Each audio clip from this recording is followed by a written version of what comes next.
இது ஒரு கல்லூரியின் கதை, காதல் கதை. கல்லூரியின் காலாண்டும் கடந்தது. அவள் குணமோ என்னை கவர்ந்தது. அதனாலோ எங்களுக்குள் காதலும் கொஞ்சம் வளர்ந்தது.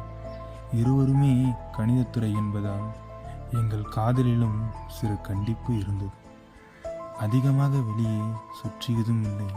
அதனால் எங்கள் காதலுக்குள்ளே எந்த மனக்கசப்பும் வந்தது இல்லை. முதல் பருவமும் முடிந்தது. எங்கள் தேர்ச்சியும் முதல் வகுப்பிலேயே இருந்தது. அன்று சினிமாவிற்கு வர மறுத்தவள் நகராட்சி பூங்காவிற்கு ஏனோ வர இசைந்தாள். என்னிடம் இருசக்கர வாகனம் இல்லை என்றேன். அவளோ அதை ஒரு பொருட்டாகவே மதிக்கவில்லை. மிதிவண்டியில்தான் சென்றோம். ஆனால் அதை அவள் மிகைப்படுத்தி கொள்ளவில்லை. எங்கள் காதலும் அடுத்த கட்டத்திற்கு நகர்ந்தது. அப்பொழுதுதான் கொரோனாவின் முதல் அலையும் தமிழகத்திற்கு வந்தது.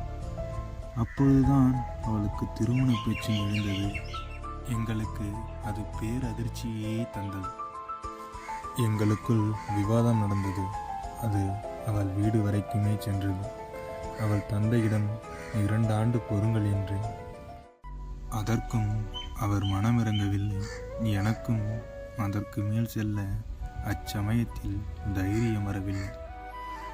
அவள் எனக்கு வாய்ப்பளித்தாள்.